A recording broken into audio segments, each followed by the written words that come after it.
Assalamualaikum warahmatullahi wabarakatuh. Waalaikumsalam warahmatullahi wabarakatuh. Selamat pagi, Bapak Ibu semuanya. Pada Pagi. kesempatan ini, mari kita panjatkan puji syukur kehadirat Allah Subhanahu wa Ta'ala atas limpahan rahmat dan karunia-Nya, sehingga perkuliahan pada pagi ini dapat dilaksanakan dengan tepat waktu dan berjalan dengan baik.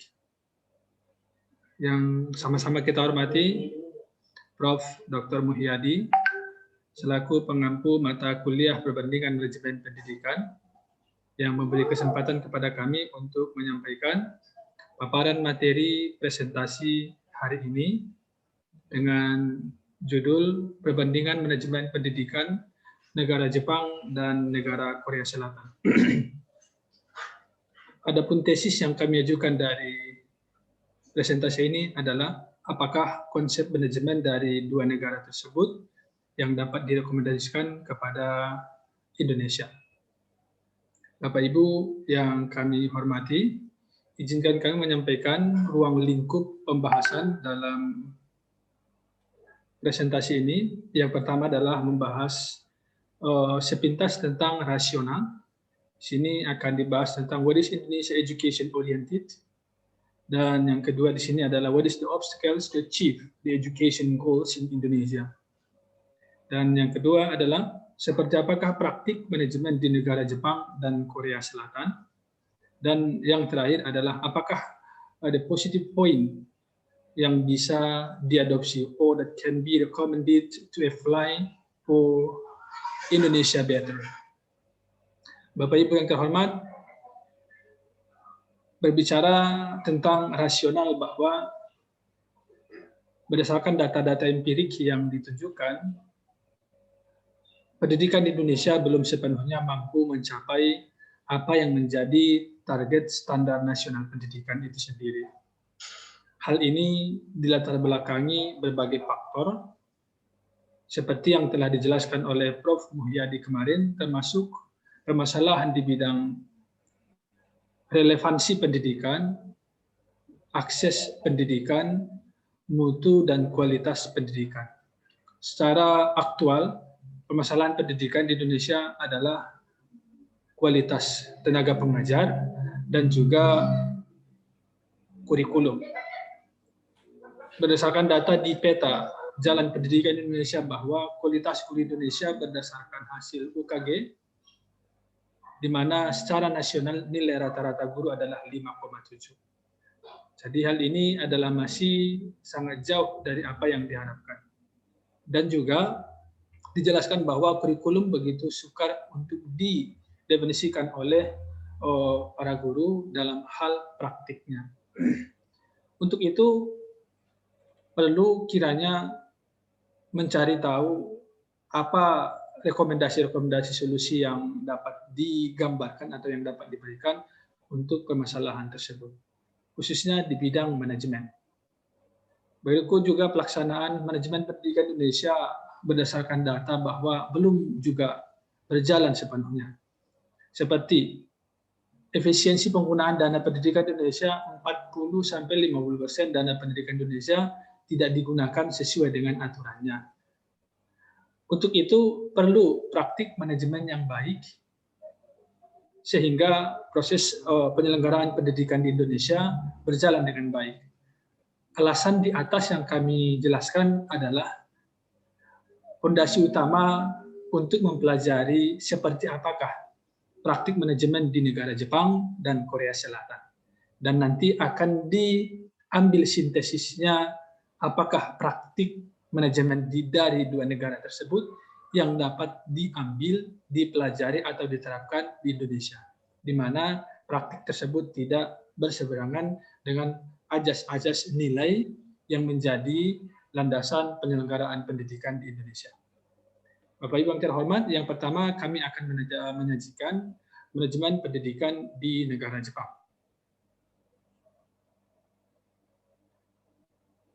Konsep manajemen pendidikan di negara Jepang. Yang pertama, penyaji akan menyampaikan kurikulum dan kebijakan pendidikan di negara Jepang. Secara umum, kita mengetahui bahwa negara Jepang adalah salah satu negara maju. Kemajuan ini didorong oleh kemampuan negara tersebut manajemen pendidikannya untuk memajukan dan meningkatkan sumber daya manusia yang ada di negara tersebut, meskipun negara tersebut tidak memiliki sumber daya alam. Berbeda dengan di Indonesia, bahwa di Indonesia memiliki sumber daya alam yang sangat bagus, begitu juga dengan sumber daya manusia yang sangat bagus, tetapi implikasi dari kedua hal tersebut belum menciptakan kesejahteraan. Berbeda dengan di Jepang. Apa sih yang dilakukan di Jepang? Seperti apakah kurikulum di Jepang sehingga pendidikan itu adalah benar-benar menjadi fondasi utama terhadap kemajuan bangsa tersebut. Berikut adalah informasinya di sini. Pembuatan kurikulum pendidikan di Jepang diawasi oleh the Board of Education yang terdapat pada tingkat prefecture dan municipal. The Central Council for Education pada tahun 1997 mengizinkan sekolah berperan lebih banyak dalam pengembangan kurikulum. Sebelum lanjut, hal ini berbeda di Indonesia. Di Indonesia adalah pengembangan praktik, implementasi, dan pengukuran kurikulum adalah dilakukan secara sentralisasi. Artinya, konsep kurikulum dikembangkan oleh kementerian bersama BNSP, di mana sekolah mengikuti kurikulum yang sudah baku. Namun, sekolah diberikan otoritas untuk mengembangkan kurikulum tersebut sesuai dengan ciri kedaerahannya. Berbeda dengan di Jepang, di mana Jepang sekolah diberikan peran dalam pengembangan kurikulum. Di Indonesia sendiri, kurikulum mulai dari kurikulum KBK, CBSA sampai kurikulum 2013 dan revisinya itu menerapkan scientific approach, pendekatan ilmiah, di mana orientasi pembelajaran itu adalah untuk mendorong siswa mampu berpikir kritis, di mana guru dalam hal menanggapi kurikulum tersebut adalah sebagai pelaksana, bukan perumus atau pengembang kurikulum. Berbeda dengan di Jepang. Ada beberapa hal berikut yang harus diperhatikan ketika sekolah menyusun kurikulum di Jepang. Yang pertama, mengacu kepada standar kurikulum nasional, mengutamakan keharmonisan pertumbuhan jasmani dan rohani siswa, menyesuaikan dengan lingkungan sekitar, memperhatikan staff perkembangan siswa, berikutnya memperhatikan karakteristik course pendidikan atau jurusan pada level SMA. Secara garis besar, penyusunan kurikulum adalah sebagai berikut: menetapkan tujuan sekolah, mempelajari standar kurikulum dan korelasinya dengan tujuan sekolah, menyusun kurs wajib dan pilihan untuk SMP dan SMA, dan mengalokasikan hari efektif sekolah dan jam belajar. Sepertinya, hal-hal yang mendasari penyusunan kurikulum ini secara garis besar ada kesamaan dengan Indonesia.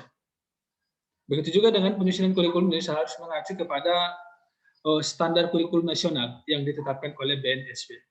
Jadi kurikulum itu terdiri dari standar isi, standar mutu, sarana dan prasarana, dan lain sebagainya.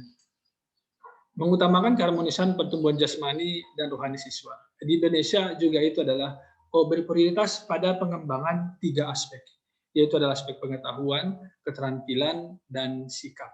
Dan hal ini diatur oleh Instruksi Presiden tahun 2014, begitu juga dengan Permendikbud tahun 2016 tentang standar isi. Serta memperhatikan setiap perkembangan siswa. Dalam Indonesia, di kurikulum Indonesia ini adalah dalam pembelajaran untuk mengikuti perkembangan siswa, maka konsep pembelajaran itu dirumuskan secara taksonom dengan menggunakan taksonomi Bloom, dan juga memperhatikan karakter siswa. Ini tentang kebijakan kurikulum di negara Jepang. Kesimpulan sementara dari kurikulum kebijakan pendidikan negara Jepang ini adalah ada kesamaan dengan kurikulum di Indonesia. Namun yang menjadi perbedaan itu adalah di Jepang sekolah lebih berperan dalam hal pengembangan kurikulum. Bukan hanya sekedar mengimplementasikan kurikulum, berbeda dengan Indonesia, sekolah fokus mengimplementasikan dan menerapkan kurikulum yang sudah. Berikutnya kurikulum di negara Jepang pada tahun 2001, Kementerian Pendidikan Jepang mengeluarkan rencana reformasi. Sama dengan di Indonesia, selalu ada reformasi. Reformasi pendidikan Jepang disebut dengan Rainbow Plan. Yang pertama di sini adalah apakah isi reformasi ini? Yang pertama, mengembangkan kemampuan dasar siswa dalam model pembelajaran yang menyenangkan. Sama dengan di Indonesia, to create the class to be happiness for students. A teacher and a curriculum should be adult and acceptable for getting a good situation. Nomor 2 di sini mendorong pengembangan kepribadian siswa menjadi pribadi yang hangat dan terbuka melalui keaktifan siswa dalam kegiatan kemasyarakatan. Hal ini juga sama dengan di Indonesia, yaitu adalah program PPK, yaitu adalah pengembangan karakter, di mana ini diatur dengan peraturan Presiden dalam program Nawacita tahun 2014, di mana di sana ada 18 karakter yang harus diinternalisasikan dalam pembelajaran untuk menguatkan kepribadian siswa tersebut. Tapi Permendikbud tahun 2016 hanya memfokuskan pada 5 karakter, yaitu karakter religius, nasional, gotong royong, mandiri, dan integritas. Dan itu dilakukan melalui ekstrakurikuler, co-kurikuler, intrakurikuler. Berikutnya mengembangkan lingkungan belajar yang menyenangkan dan jauh dari tekanan. Di Indonesia wacananya seperti ini, namun pada praktiknya tidak seperti itu. Guru dan siswa merasa terbebani. Ini adalah yang menjadi dasar utama perubahan reformasi kurikulum 2013 dengan jargon Merdeka Belajar. Itu adalah pembebasan praktik pembelajaran yang menekan. Di mana kurikulum Merdeka Belajar itu diadopsi dari pemikiran Paulo Freire, seorang filosof dari Brazil. Berikutnya menjadikan sekolah sebagai lembaga yang dapat dipercaya oleh orang tua dan masyarakat. Hal ini sangat terbukti di Jepang. Integritas pelaksana sekolah berbeda dengan di Indonesia. Berdasarkan data yang saya dapatkan minggu kemarin, yaitu melalui wawancara dengan staf Dinas Pendidikan Provinsi Kepulauan Riau, ini saya contohkan adalah Kepulauan Riau, bahwa sekolah di sana adalah mendapatkan tingkat kepercayaan yang sangat rendah di mata masyarakat karena adanya intervensi politik. Data-data itu sangat terpercaya dan saya membuat sebuah tulisan black box pelaksanaan PPDB di Indonesia. Tapi sampel yang saya angkat itu adalah di Provinsi Kepulauan Riau dengan data-data yang sangat akurat, termasuk data yang dari ada BPS, Badan Pusat Statistik. Berikutnya, melatih guru untuk menjadi tenaga profesional, salah satunya dengan pemberlakuan evaluasi guru. Hal ini juga dilakukan di Indonesia. Di Indonesia adalah program PKB, SIM PKB, Guru Penggerak, baik itu melalui kelompok kerja guru, dan lain sebagainya. Namun hal ini di Jepang berbeda. Di Jepang, guru diberikan pelatihan, itu adalah karena memang secara evaluatif gurunya belum mampu mencapai target yang semestinya. Berbeda di Indonesia. Di Indonesia untuk menentukan siapa yang akan mengikuti pelatihan itu berdasarkan tingkat kesenioran.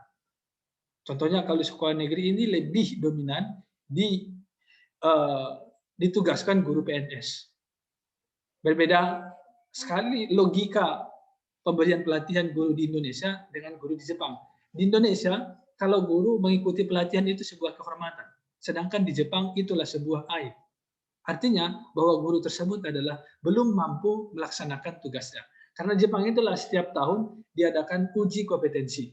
Jika guru tersebut tidak sesuai dengan kriteria, maka tidak boleh mengajar. Sedangkan di Indonesia tidak.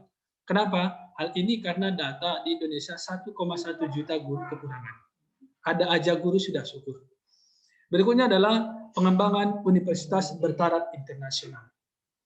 3 tahun terakhir, Indonesia juga sudah mencanangkan ini, yaitu adalah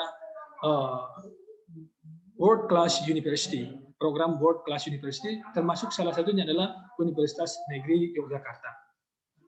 Berikutnya adalah pembentukan filosofi pendidikan yang sesuai untuk menyongsong abad baru melalui reformasi konstitusi pendidikan. Kyo Iku Kihon Ho. Inilah istilah di Jepang. Sementara filosofi pendidikan Indonesia itu adalah Ki Hajar Dewantara dengan prinsip Ingar Susung Tulodo, Ing Maju Mangun Karso, dan Tuturi Handayani. Namun pada praktiknya Indonesia lebih menyerap konsep-konsep filsafat pendidikan dari Amerika. Dan pada saat ini adalah konsep pemikiran dari Brazil, yaitu adalah merdeka belajar. Berikutnya, tujuan dan target kurikulum di negara Jepang ini mengembangkan kepribadian setiap individu secara utuh, berusaha keras mengembangkan sumber daya manusia yang berkualitas baik pikiran maupun jasmani, mengajarkan kepada setiap siswa agar senantiasa melihara keadilan dan kebenaran. Setiap siswa dididik untuk selalu menjaga keharmonisan dan menghargai terhadap lingkungan sosialnya. Setiap siswa dituntut untuk disiplin, menghargai waktu, memiliki etos kerja, membangun sikap bertanggung jawab terhadap setiap pembinaan, pelajaran, dan tugas yang diberikan kepada siswa, meningkatkan semangat independen setiap siswa untuk membangun negara dan menjaga perdamaian dunia.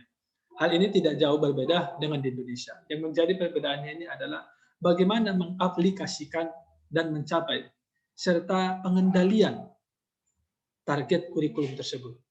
Di Indonesia ada kalanya dan mungkin tidak berlebihan dikatakan adalah tidak konsisten terhadap target dan tujuan-tujuan pendidikan yang dirumuskan karena adanya fenomena perubahan secara terus-menerus. Hal ini adalah perubahan jika menterinya berubah maka kebijakan berubah dan memang serta dilema.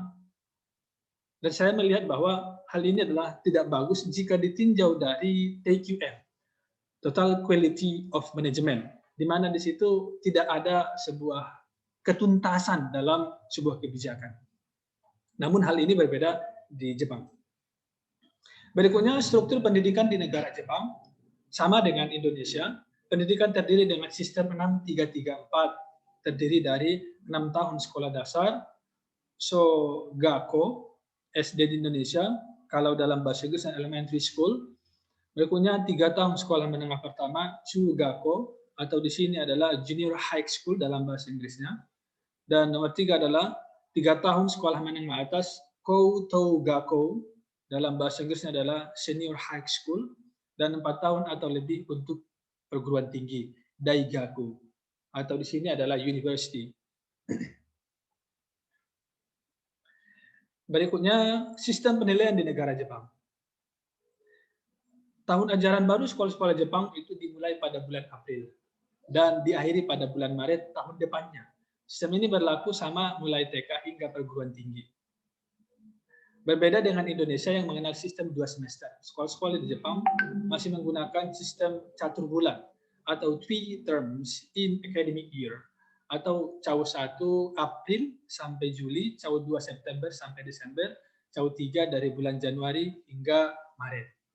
Dan liburan terpanjang adalah pada bulan Agustus sampai September, itu adalah selama 40 hari. Konsep sistem penilaian di Jepang itu adalah berbeda dengan Indonesia. Di Jepang itu masih berlaku ujian nasional. Kita di Indonesia adalah menerapkan AKM. Saya sudah menyampaikan beberapa kritikan terhadap asesmen kriteria minimal ini, banyak yang bertentangan dengan teori-teori dalam evaluasi. Contoh, AKM ini mengambil sampel dari kelas 11 untuk SMA, kelas 8 untuk SMP. Dan itu dijadikan sebagai gambaran secara general populasi pendidikan di Indonesia. Sedangkan teori C kuadrat, hal itu tidak benar. Karena tidak memenuhi jumlah sampel yang digunakan untuk mengeneralkan gambaran dari populasi tersebut. Artinya, di sini ada manajemen yang kurang baik dalam hal sistem penilaian di Indonesia yang selalu mengalami perubahan-perubahan. Tidak ada konsistensi sehingga ketuntasan dari sebuah kebijakan itu tidak dapat diukur atau unmeasurable of education policy. Berikutnya, kualifikasi guru di negara Jepang. Ada teachers qualification in Japan. Yang pertama, di sini adalah should be graduate from university, Daigaku, atau junior college. Junior Daigaku yang dipilih oleh Kementerian Pendidikan Jepang. Kalau di Indonesia berdasarkan data yang dirilis oleh Bank Dunia, bahwa kendala kualitas guru itu adalah pada persiapan guru dan karir guru melalui universitas-universitas yang tidak menjamin kualitasnya. Sehingga 70% guru atau mahasiswa keguruan yang tamat itu adalah tidak memiliki kompetensi yang baik. Inilah yang menjadi masalah di mana kompetensi guru Indonesia lemah dan didukung oleh data yang dikeluarkan oleh Kemendikbud tahun 2019, tahun 2021, di mana nilai guru itu adalah 5,7. Berikutnya, mengikuti sistem rekrutmen yang dilakukan oleh Dewan Pendidikan Distrik secara ketat, transparan, akuntabel, dan dapat dipercaya. Selanjutnya, memiliki sikap yang baik, tanggung jawab terhadap pekerjaan, dan memiliki integritas yang tinggi. Berbicara tentang integritas yang tinggi, di sini adalah satu catatan besar. Contoh di Indonesia untuk kenaikan pangkat melalui penelitian PTK. Jarang guru yang melakukan PTK itu sendiri, melainkan membayar atau membeli. Bahkan pengawas saja tidak melakukan itu, sehingga integritas guru itu adalah sudah rusak dari dalam. Berikutnya, memiliki sertifikat mengajar sesuai dengan tingkatan pendidikan yang dimiliki oleh guru dan hanya berlaku 1 tahun. Nah, sedangkan di Indonesia, sertifikat itu adalah berlaku secara terus-menerus. Hanya boleh mengajar satu mata pelajaran pada satu level pendidikan, SD, SMP, SMA, dan pada satu instansi pendidikan. Di Indonesia berbeda, adanya program keahlian ganda, di mana guru dituntut untuk memiliki keahlian lain dari mata pelajarannya. Saya juga melihat hal itu adalah kurang efektif. Satu keahlian saja belum bisa dikuasai secara optimal, maka dibebankan keahlian ganda. Berikutnya, faktor dari kekurangan guru, maka Indonesia tidak bisa menerapkan seperti konsep yang ada di Jepang ini. Bahkan di beberapa daerah terluar, contoh, guru agama itu bisa mengajar 3 jenis agama yang berbeda, gara-gara tidak ada gurunya. Berikutnya, guru SMA sederajat harus mengembangkan kurikulum di sekolah tempat bertugas, sesuai dengan kebutuhan karir dan kompetensi siswa. Ini yang tidak ada kita lakukan di Indonesia. Berikutnya, untuk mendapatkan tugas tambahan, harus mengikuti proses pelatihan dan training, in-service training. Dan guru setiap tahun mengikuti ujian sertifikasi kompetensi. Jika tidak lulus ujian sertifikasi, maka tidak diizinkan mengajar. Dan hal ini juga tidak berlaku di Indonesia. Inilah kualifikasi. This is some of the qualifications in Japan. Some of the qualifications are same with Indonesia and there are different with Indonesia. But I think there are a very valuable point that can be applied to Indonesia. Demikian untuk pendidikan di Jepang. Bagaimana pendidikan di Korea Selatan? Bapak Ibu yang terhormat, demikian. Ini adalah paparan dari pendidikan di Korea Selatan. Yang pertama, prinsip mendasar pendidikan di Korea Selatan adalah jika tidak jadi manusia yang unggul, maka kami akan mati. Maka prinsip ini adalah menjadi sebuah ruh semangat di dada-dada guru-guru di Korea Selatan.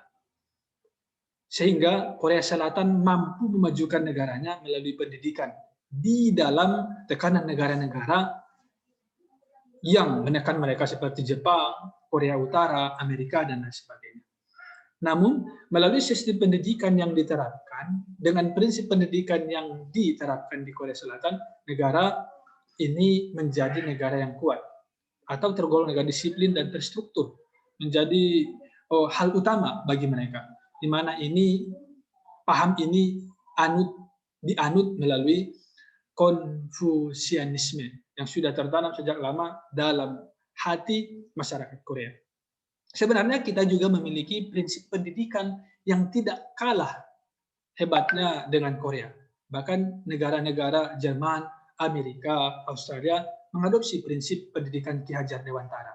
Namun kita sendiri tidak begitu menerapkan itu dalam pendidikan kita. Berikutnya, reformasi kurikulum di Korea Selatan.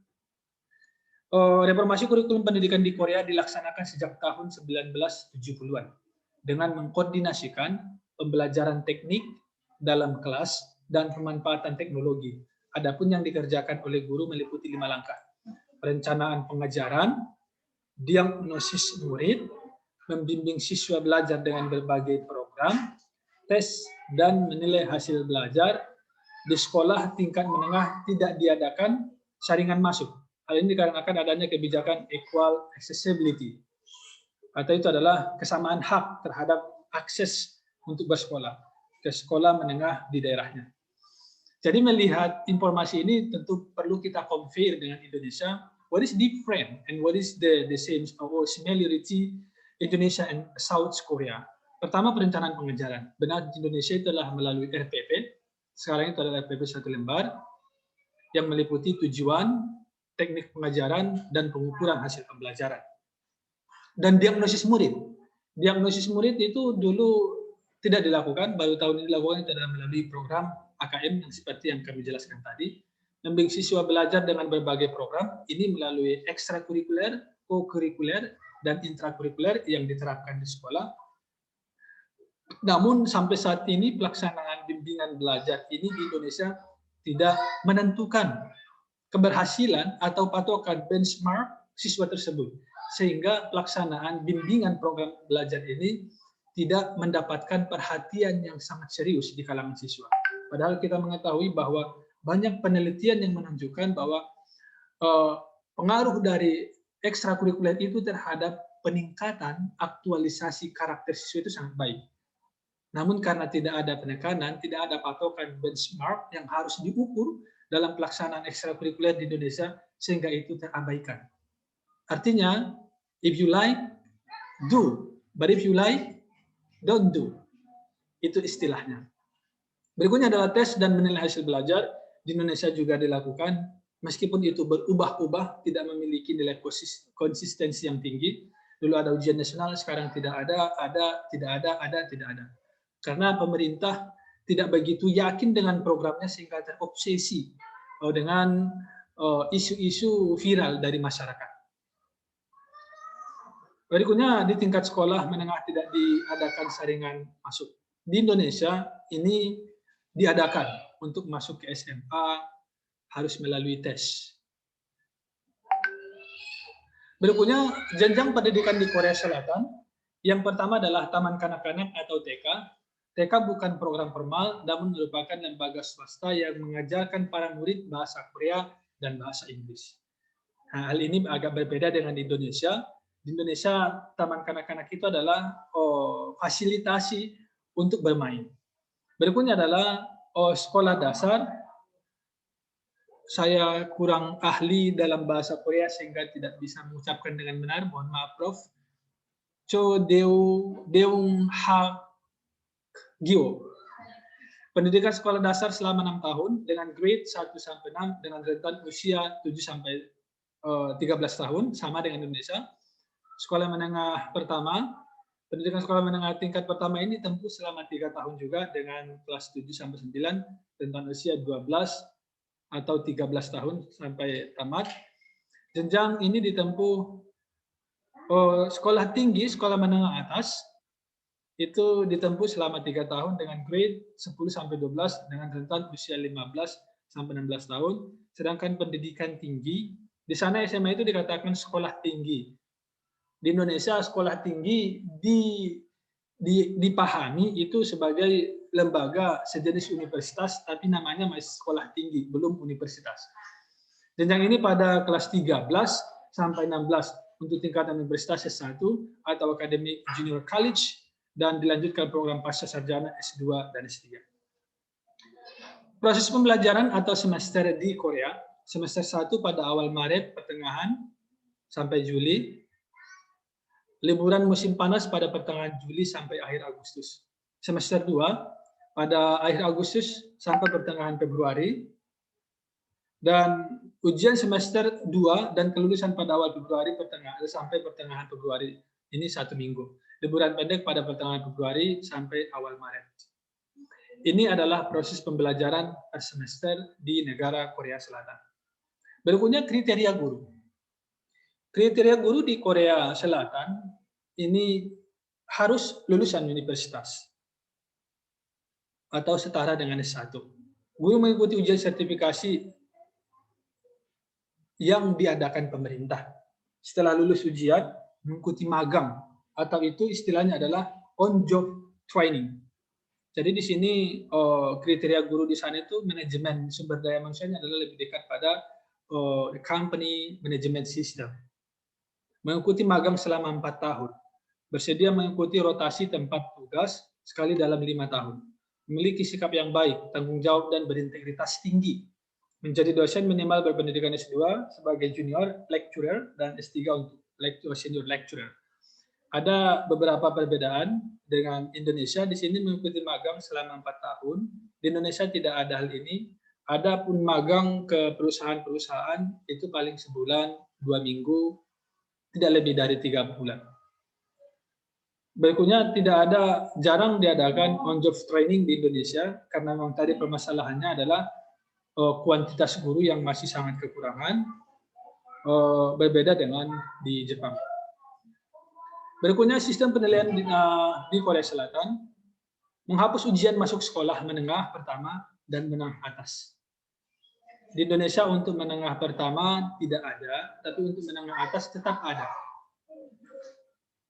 Apalagi berbasis zonasi pelaksanaan penerimaan atau PPDB tingkat SMA sudah zonasi, tapi dibuat lagi tes masuk. Sebenarnya ini kurang efektif. Kalau ukurannya zonasi, ngapain dilakukan tes? Pada dasarnya hasil tes itu bukan menjadi penentu untuk masuk sekolah SMA dan SMK. Berikutnya, penilaian yang dilakukan oleh Korea Selatan dikenal dengan College Scholastic Aptitude atau KCCAT pada tingkat SMA yang berada di bawah naungan KICE. Tes yang diberikan meliputi 5 mata pelajaran, yaitu bahasa Korea, matematika, bahasa Inggris, ilmu sosial, dan kejuruan. Siswa dapat memilih salah satu bahasa asing seperti karakter bahasa Cina klasik. Sama dengan Indonesia dulu, untuk nilai itu adalah matematika, bahasa Indonesia, bahasa Inggris, baru IPA. Kalau untuk SMK, itu adalah sesuai dengan jurusannya. Dan penilaian dalam masuk universitas ialah kombinasi dari pencapaian selama masa SMA digabungkan dengan nilai ketika tes skolastik secara nasional. Sama dengan di universitas pada saat ini adalah penerimaan mahasiswa baru perguruan tinggi nasional. Ada berbagai jalur, seperti jalur prestasi, jalur mandiri, dan lain sebagainya. Kalau di tingkat SMA, ada jalur prestasi 5%, 90% adalah jalur zonasi, dan 5% adalah jalur pindahan atau pendatang dari luar kota. Dan konsep yang dapat direkomendasikan berdasarkan pembahasan praktek sistem manajemen kurikulum yang ada di negara Jepang dan Korea Selatan, maka saya mengambil sintetis sebagai poin yang dapat direkomendasikan untuk diterapkan di Indonesia.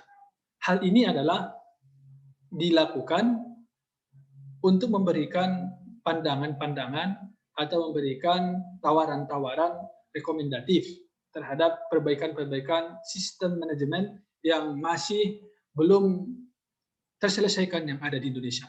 Yang pertama, poin yang pertama yang menurut saya perlu direkomendasikan untuk Indonesia adalah mengoptimalkan partisipasi orang tua siswa dalam persiapan, pelaksanaan, dan pengawasan penyelenggaraan pendidikan.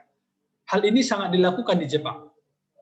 Orang tua siswa di Jepang itu adalah memiliki peranan yang sangat tinggi terhadap kemajuan sekolah. Dan pemerintah membuka pintu kerjasama dengan orang tua. Berbeda dengan di Indonesia. Kerjasama orang tua atau lebih dikenal dengan komponen pendidikan Indonesia ini masih sebatas wacana. Belum ada pengembangan tindak lanjut terhadap optimalisasi peranan orang tua terhadap penyelenggaraan pendidikan di Indonesia. Bahkan pada saat ini adanya miskomunikasi, adanya ketidakakuran antara orang tua dengan sekolah-sekolah negeri yang saya perhatikan khususnya di daerah Provinsi Kepulauan Riau. Di mana orang tua siswa adalah memiliki pandangan negatif terhadap sekolah kadang-kala, begitu juga sekolah kurang terbuka terhadap masukan-masukan dari orang tua siswa. Berikutnya poin yang kedua adalah siswa diwajibkan melakukan kegiatan sosial yang harus melaporkan hasilnya ke sekolah sebagai persyaratan untuk lulus. Ini juga di Jepang sangat ditekankan siswa itu adalah melakukan sebuah kegiatan sosial. Sehingga aktualisasi diri siswa dalam sosial itulah tetap relevan. Dan hal ini mengapa kompetensi sosial itu sangat dibutuhkan. Berdasarkan data yang dirilis oleh ECOD, di peta Jalan Pendidikan Indonesia tahun 2021-2030, bahwa di era abad 21 ini kompetensi yang harus dimiliki siswa itu sudah sangat berbeda. Dulu kompetensi di bidang fisik pada saat ini hanya dibutuhkan 4%. Solving problem 36% dibutuhkan, dan kompetensi sosial ini adalah 17%. Nomor 3 tertinggi dibutuhkan yang harus dimiliki. Jadi saya sangat setuju bahwa kegiatan sosial ini harus dilakukan oleh siswa dari SD sampai SMA dan melakukan dan memberikan laporan. Contohnya, siswa SMK itu adalah contoh jurusan multimedia. Dia memberikan bimbingan kepada orang tua bagaimana membuat pemberitaan yang baik, atau jurusan pengelasan memberikan pelatihan kepada masyarakat. Artinya adalah kalau universitas ini seperti pengabdian kepada masyarakat yang pelaksananya harus dilaporkan. Berikutnya poin yang perlu direkomendasikan adalah mewajibkan seluruh anak yang berusia 6-15 tahun sekolah. Dan jika ditemukan ada yang tidak sekolah, maka orang tua akan didenda dan dipanggil oleh yang berwajib. Hal ini perlu diterapkan di Indonesia. Karena di Indonesia berdasarkan data yang dirilis bahwa masih banyak terdapat usia 6-15 tahun yang tidak bersekolah di Indonesia berdasarkan arah baru pendidikan Indonesia yang dirilis pada tahun 2019 pada masa Menteri Muhammad Effendi. Muhammad Yassi, saya lupa siapa nama menteri setelah Anies Baswedan. Berikutnya, guru SMA sederajat wajib berpendidikan magister seperti halnya di Jepang dan mengikuti rotasi tempat tugas ini seperti di Korea. Artinya adalah agar guru itu memiliki pengalaman dan tidak ada peluang terbentuknya suatu mental di sekolah tersebut bahwa saya adalah guru senior, sudah lama mengajar di sini, sehingga mendorong seseorang itu adalah tanpa sadar melakukan tindakan kesewenang-wenangan. Pentingnya magister ini untuk guru-guru melihat dari konsep kurikulum yang ada di Indonesia menerapkan scientific approach, pendekatan ilmiah, membutuhkan kemampuan literasi yang sangat tinggi. Padahal di Indonesia, konsep pendidikan andragogi yang dimiliki Indonesia adalah masih sangat lemah. Karena Indonesia belum memiliki konsep pendidikan andragogi, di mana masyarakat Indonesia itu adalah memiliki kemampuan belajar secara mandiri atau otodidak. Sehingga hal ini mengakibatkan masalah-masalah hoax dan lain sebagainya. Berikutnya, kurikulum SMA sederajat dikembangkan oleh pihak sekolah dengan melibatkan komponen-komponen pendidikan dan membuat mata pelajaran pendidikan kesejahteraan keluarga. Ini juga termasuk dilakukan di Korea dan di Jepang. Namun hal ini adalah belum dilakukan di Indonesia dan ini perlu. Saya tahun 2009, Prof, menulis sebuah buku, konsep pembelajaran bahasa Inggris abad 21 yang bekerjasama dengan berbagai perusahaan di Kota Batam. Dan buku itu sudah beredar di Indonesia, saya tulis pada saat itu, tahun 2019, bekerjasama dengan perusahaan, bekerjasama dengan universitas tempat saya ngajar, dan juga dinas pendidikan. Dan memang hasilnya sangat efektif di mana pembelajaran yang diberikan pada siswa itu adalah relevan dengan kebutuhan komunikasi di industri. Karena buku-buku yang diterbitkan oleh Kemendikbud itu adalah mengarah kepada umum. Jadi kompetensi materi-materi konseptual dan faktual yang dikembangkan itu tidak sesuai dengan dunia SMK. Jadi di sinilah perlunya kurikulum itu dikembangkan oleh pihak sekolah agar mereka mengetahui yang mana yang perlu diberikan kepada siswa agar sesuai dengan karakter siswanya masing-masing. Poin yang berikutnya adalah warga negara yang berstatus tamatan SMP disekolahkan pada sekolah kejuruan 5 tahun untuk menghasilkan teknisi-teknisi yang handal. Ini adalah salah satu cara Jepang untuk menghasilkan teknisi yang handal dan juga untuk mencegah adanya pengangguran di negara tersebut. Sehingga tingkat kemiskinan dan pengangguran dapat diatasi. Berbeda di Indonesia. Tahun 2020, Indonesia itu telah mengalami peningkatan pengangguran, di mana 9,1 juta pengangguran ada di Indonesia. Hal ini kenapa? Karena pendidikan adalah tidak menjembatani kebutuhan yang dibutuhkan. Begitu juga dengan pihak dunia usaha. Pihak dunia usaha hanya mampu menuntut instansi pendidikan menghasilkan tamatan yang kualifikatif sesuai dengan standar mereka. Namun kontribusi sektor swasta di Indonesia adalah sangat rendah, Prof. Tidak lebih dari 3,5% kontribusi dari sektor swasta terhadap pendidikan di Indonesia.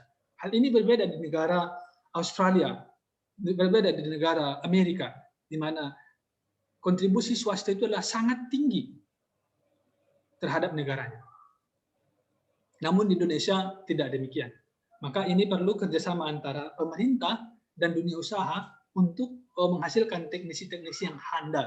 Tujuannya adalah untuk mengentas pengangguran dan memberikan skillful agar survival dari warga negaranya itu adalah tetap jalan. Berikutnya,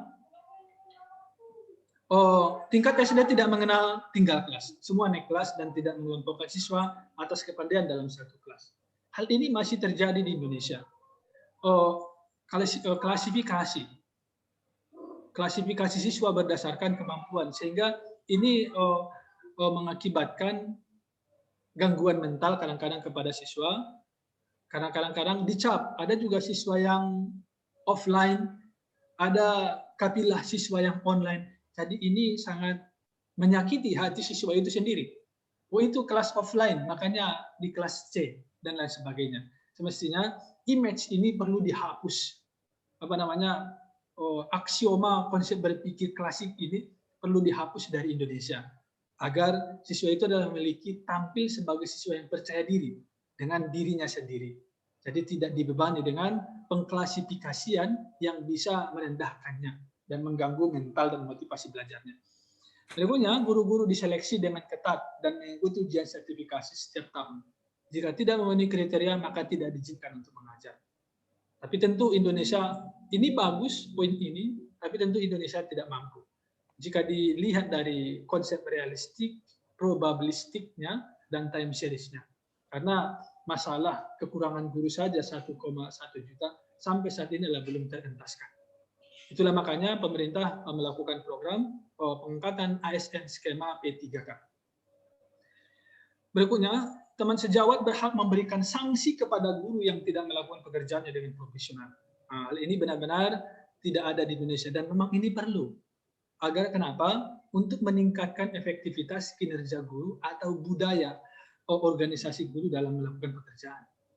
Seperti banyak yang saya lihat, Prof, di lapangan, ketepatan memang secara tugas resmi saya mengajar di universitas, tapi saya juga mengajar di SMK Negeri 5 Batam, juga ditugasi oleh Kepala Dinas sebagai Ketua Musyawarah Guru Mata Pelajaran Bahasa Inggris Kota Batam, Provinsi Kepulauan Riau. Jadi berdasarkan penelitian-penelitian kecil yang kami lakukan, kita bisa melihat potret daripada tingkat profesionalisme guru antara guru PNS dan guru honorer. Di mana di sini adalah tidak menjadi perhatian serius bagi pemerintah. Sikap-sikap profesionalisme ini adalah tidak mencerminkan seperti apa yang digariskan oleh Undang-Undang Nomor 20 Tahun 2003 tentang Sistem Pendidikan Nasional tentang profesionalisme guru. Maka untuk itu teman sejawat perlu melakukan hal ini. Berikutnya meningkatkan kompetensi guru secara terus-menerus sejalan dengan meningkatkan kesejahteraan guru secara berkala. Ini sangat bermasalah, Prof. Data juga menunjukkan bahwa guru Indonesia dari 30 negara yang diamati, negara Indonesia adalah yang paling rendah. Salah satu negara yang paling tinggi kesejahteraannya adalah negara Jepang. Sehingga ini membentuk sebuah, jadi untuk hal ini perlu melakukan revigurasi. Saya sudah menulis, Prof, tentang makalah revigurasi karakter guru Indonesia dan diterbitkan oleh Prof. Suyanto di medianya tentang permasalahan untuk menangani kesejahteraan guru ini. Berikutnya, mengangkat kepala sekolah berdasarkan kompetensi dan menghindari praktik kebijakan politis. Di sini, Prof, juga adalah menjadi permasalahan di Indonesia karena kebijakan politik itu adalah sudah mengekang proses pelaksanaan dan penyelenggaraan pendidikan itu menjadi pendidikan yang murni, bersih, dan bermartabat. Karena adanya faktor-faktor dari politik tersebut, maka kepala sekolah itu adalah dipilih atas dasar I like you, I don't like you. Jadi sehingga tidak mengutamakan the competence, the highest of skillful to be a leader, dan hanya mengandalkan relasi untuk pengangkatan kepala sekolah tersebut. Demikian yang bisa saya sampaikan, Prof. Atas kekurangan, mohon maaf. Jika ada pertanyaan kepada saya, jika saya bisa menjawab, saya jawab. Jika saya tidak bisa menjawab, saya mohon maaf. Saya akan mencari tahu jawabannya, dan insya Allah akan saya berikan jawaban tersebut pada pertemuan berikutnya. Mohon izin, Prof, saya tutup presentasi saya ini. Billahi taufiq wal hidayah. Assalamualaikum warahmatullahi wabarakatuh. Waalaikumsalam warahmatullahi wabarakatuh. Ya, baik, terima kasih Pak